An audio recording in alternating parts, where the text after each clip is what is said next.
In February, the last of the 724 new staples were installed. So we finally got all the parts back in the boiler.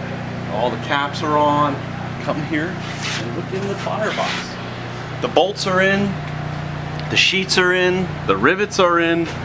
So now what we're doing is we're doing the final touches to get ready to put water in the boiler. So what we do, once we get everything together and everything tight, we go in and we put water in the boiler. This is how we test the boilers to see if they're capable of steaming, you know, and then it's a lot easier to have a screw up with water, because if something's leaking or cracked or whatever, we see water pouring out, not steam.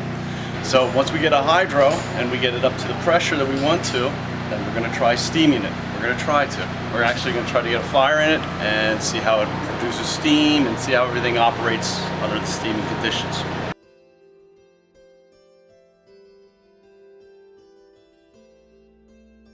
In March, water was put into the boiler and pumped up to operating pressure.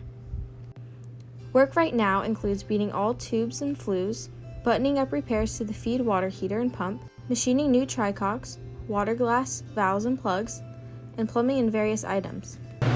This is where the water glass stuff is coming in. You can see we're starting to get some of the stuff back on. This is to tell the level of the water in the boiler. We're starting to get, again, the caps are back on, and all the new sleeves and caps that we put on are all tidied up.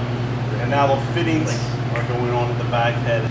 This is the feed water heater's hot water pump. So once the cold pump sends water up into here, it goes up into the top, into a chamber, and then the preheated water gets pumped into the boiler. Again, trying to make the machine a little more efficient.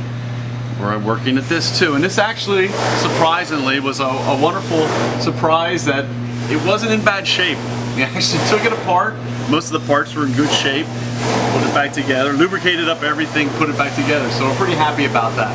We cleaned up the rods. We got to clean up all of the lubrication stuff. So every one of these lines has to get blown out or replaced. All the check valves and everything has to get redone and cleaned up and taken apart. You can see we did this one. My good friend Chuck took this apart, rebuilt the whole thing, and made sure everything was working like it's supposed to. So as you can understand, if you just start counting up, we have actually 2 lubricators here in the front. Just the number of lines that go to different, you know, to the wheels, to the bearings and all that. It's just, it gets to be a little overwhelming. But we're getting there, we're getting close, and parts are gonna start going back on finally.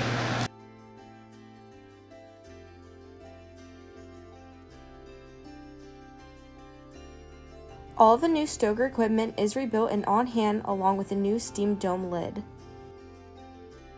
So in the firebox, you have siphons and you have arch tubes, and over this you have fire brick. So the fire actually lays beneath these things, and you want the fire to curl up around towards the back of the locomotive and then out through the combustion chamber and the tube sheets. So we have some old fire brick. We have to come up with a way to get the new ones made. You don't really go for Walmart for this stuff anymore, sadly. And we actually talked to a bunch of different people to see if we can get forms made up and actually have the fire brick. You have to cook this stuff. Here's a new one. You can see what they're supposed to look like is this. So they lay on top of the arch tubes and the combustion, or the siphons in here, and then your fire's underneath that. And then it's very important because you're trying to get as much heat out of the fire as possible, so you don't want it just to chase right out of the locomotive. You'd like to roll it around, trying to get as much heat as we possibly can. Here's the old ones. We're actually trying to take measurements off of them, which is pretty hard because they're broken and terrible shape. And then what we're going to do is get these made. We're looking forward to the official hydro test by the FRA coming up this June.